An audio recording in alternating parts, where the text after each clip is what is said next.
Valerie, why are you sitting there? I don't remember inviting you, she sneered when she spotted me at Madeline's wedding, her voice dripping with disdain. Madeline's next words cut deep. Get out of here, you unemployed loser. You're just here to embarrass me. Her cruelty shattered any lingering goodwill I had harbored for her. Defeated, I muttered, Fine, I'll stay out of your life, and quietly excited. As I left, a sudden commotion erupted, drowning out Madeline's cries for help. Leaving the venue, I walked alongside Conrad, my husband whom I'd married a few years ago. I'm Valerie, a freelance illustrator. I began, recounting my current circumstances.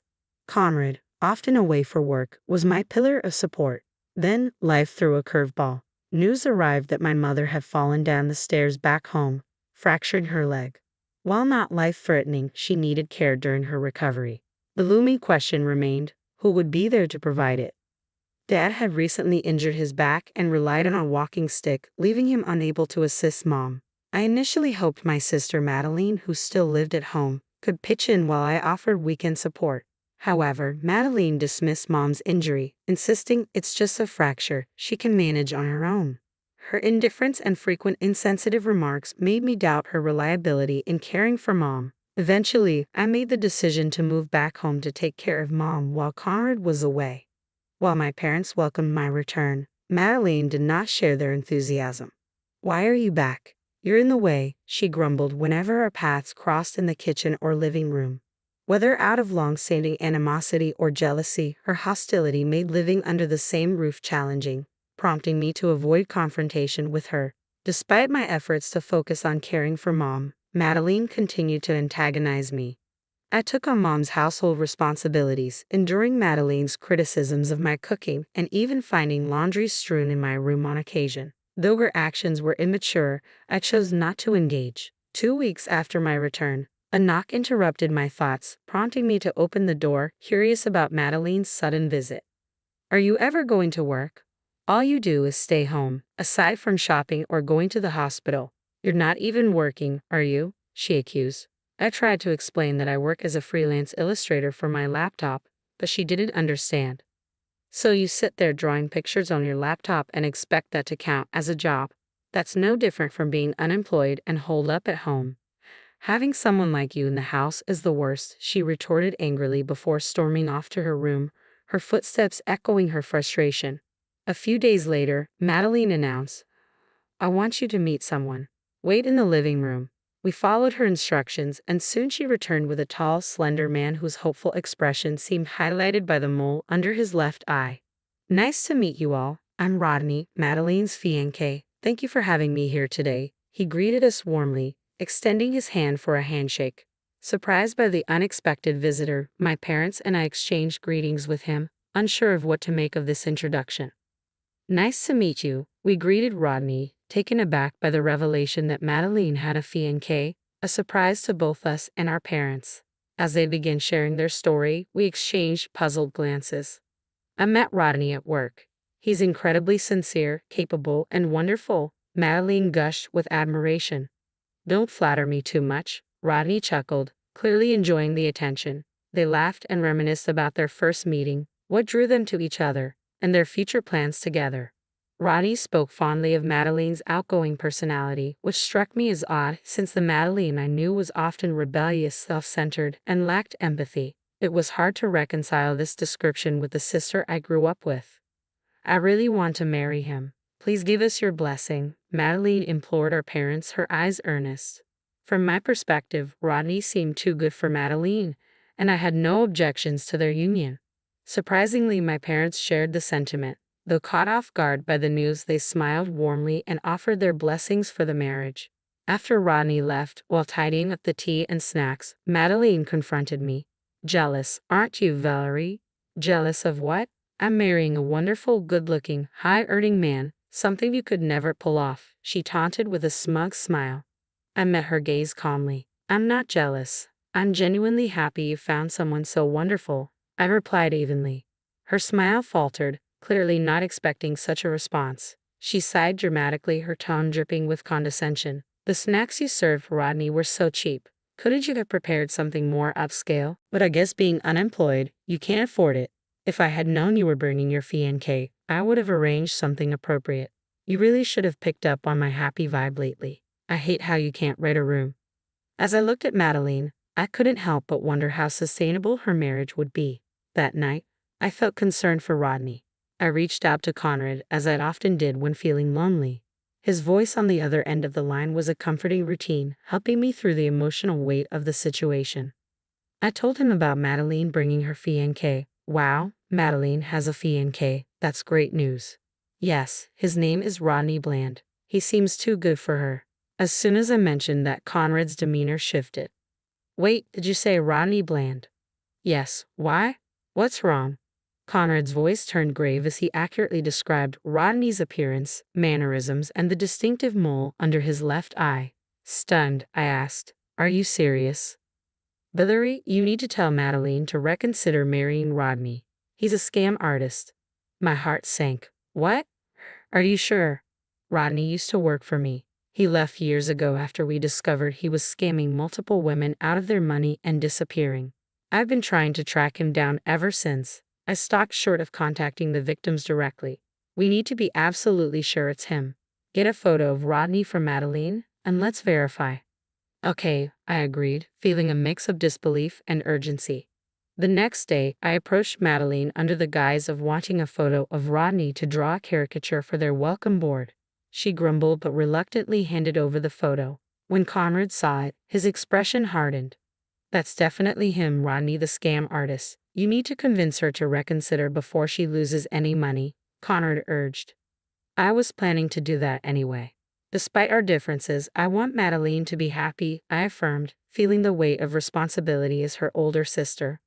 I wasted no time in confronting Madeline with the truth about Rodney. She scoffed in disbelief. You're just jealous and trying to ruin my fiancé's reputation. I'm not. Connor told me everything. Please, Madeline, reconsider. You deserve better, I pleaded earnestly. I persisted in my efforts to persuade her daily, but each attempt only fueled her anger. She refused to listen, and her animosity towards me grew. I even enlisted our parents to reason with her, but when Madeline realized it was at my behest, her hostility intensified. She began to harass me openly, bursting into my room to berate me for being unemployed or banging on my door to disrupt my work. Despite neighbors' complaints, their hostility towards me persisted unchecked. I had reached the end of my patience and goodwill as her sister. While some might argue, she's your only sister, you should keep trying. There's a limit to what I can do for someone who refuses to listen and continually harasses me. I resigned myself to seeking advice from Conrad and my parents on how to proceed. On the day of the wedding, I arrived with a modest wedding gift and entered the opulent venue. The setting was grand, the food lavish, and Madeline's friends and relatives were already immersed in the celebration. As I observed the sumptuous spread being served, I noticed something unsettling. No drinks had been offered to me while my parents were enjoying a full-course meal nearby. When I queried the staff, they promised to check on it and disappeared. Moments later, Madeline, resplendent in a pristine white wedding gown, approached me, the click of her heels echoing in the grand hall. Valerie, why are you sitting there? I don't recall inviting you, she remarked coldly. Not just myself, but also my parents, the guests, and even the staff turned towards Madeline in astonishment. The lively venue, alive with chatter just moments ago, fell into an eerie silence, punctuated by hushed murmurs. Despite being the focal point of this negative attention, Madeline regarded me with a smug expression. You have the nerve to show up here after insulting my fiancé? Unbelievable. Oh, but I guess being unemployed means you don't understand basic manners, she sneered. My parents, standing beside me, intervened. Madeline, stop this. It's your wedding day. Ignoring their pleas, Madeline persisted. How can I enjoy my wedding if people know my sister is unemployed? Just leave, you're embarrassing me. With a heavy sigh, I rose from my seat. After sharing a concerned glance with my parents, I met Madeline's gaze squarely. I came here to celebrate your wedding as your sister, but clearly you don't want that, I said, feeling the weight of her words. It's a shame. Who wouldn't want to be supported by someone who's unemployed like me? Fine then. I'm leaving. One more thing. Are you absolutely sure you won't regret this if I walk out that door? Because if I do, it might be the end of our sisterhood. Perfect, she responded, cutting me off. Just go. It's better this way. Any remaining affection and health for her vanished in that moment. Fine, I told Madeline firmly. Consider us done. Don't contact me again. As I walked away, I could hear Madeline arguing with her parents behind me, but it was no longer my concern. Pulling out my phone, I dialed Conrad's number. You can come in now, I said quietly. There's no need to wait any longer. Understood, Conrad replied, his voice steady as he relayed the message. Moments later, a group of women who had been waiting outside rushed into the venue. Get him, Rodney. Don't let him get away. Outside, the echoes of angry shouts and gasps from the surprised guests reached me. Moments later, the door burst open, and Rodney, the groom, dashed out, his face drenched in sweat. He attempted to flee, but Conrad, strategically positioned nearby, swiftly apprehended him. Got you, Rodney. You're not going anywhere, Conrad declared firmly. Conrad, what the hell? Madeline's furious voice cut through the commotion as she and a group of women hurried over to confront the bewildered Rodney. Are you trying to ruin our wedding?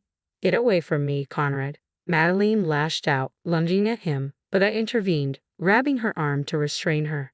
Startled at first, Madeline's expression quickly twisted into rage as she turned on me, seizing my collar. This is your doing, isn't it? You're despicable. How many times did I warn you to stay out of my business, especially about Rodney?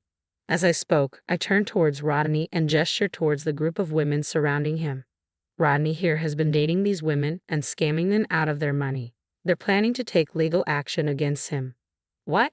Are you kidding me? This isn't a joke, Madeline, I said sternly, looking at Rodney, who avoided eye contact, clearly uneasy. Madeline, stunned, muttered, Rodney, you can't be serious.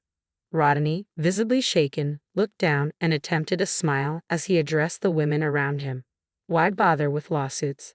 Let's settle this. I'm about to marry a wealthy woman. I can compensate you, right? Me? Wealthy? Madeline trembled as she spoke. I don't have that kind of money. What? What? I lied about being wealthy, so I can't pay any settlement or damages. What then? What about the $20,000 you've been giving me? That was for our wedding. You said to trust you with it, so I did. You didn't spend it all, did you? Madeline demanded incredulously. I blew through that $20,000 in a day, Rodney admitted with a nonchalant shrug. What? Are you serious? Give it back, my $20,000. Madeline's voice cracked with anger and betrayal. The exchange left everyone present dumbfounded. Rodney, exposed as a scammer who exploited women for money, and Madeline, revealed to have deceived about her wealth to secure their marriage. It was a surreal match indeed. The guests who had gathered due to the commotion reacted with whispers and wide-eyed disbelief. After a heated argument with Rodney, Madeline noticed the attention and erupted in frustration. What are you all staring at? Get out. The wedding is over. Just leave your gifts and go, she commanded, motioning for the staff to escort the guests out. Then, in a sudden change of direction, she rushed over to me. Valerie, you were right. If only I had listened to you, none of this would have happened. I'm sorry. Please help me, Madeline pleaded, her tone more desperate than sincere. But her words rang hollow, and Conrad, standing beside me, silently shook his head. I nodded in agreement, pulling away from her touch. I told you, we're done. We're strangers now. I won't help you, I asserted firmly. What? How can you say that, Valerie? You're abandoning your own sister, Madeline protested, her voice tinged with disbelief and desperation. I don't have a sister anymore. Goodbye, Madeline. Let's never cross paths again, I replied, turning away from her. Wait, Valerie, please. Ignoring her cries, Conrad and I left the venue. Later, through my parents, I learned about Madeline and Rodney's fate. Madeline was disowned and expelled from the family home, forced to move in with Rodney due to their legal marriage. Rodney faced lawsuits from the women he had deceived, leading him to take out loans to settle the debts. The strain of financial ruin ultimately shattered their marriage, ending in divorce. Now both destitute, their once promising union had crumbled. About 6 months after Madeline's ill-fated wedding, my mother's fracture healed, and life resumed its usual pace. My temporary assignment concluded, and I returned home, visiting my parents periodically. A year later, Conrad and I welcomed our first child, blessed with the support of our loving families.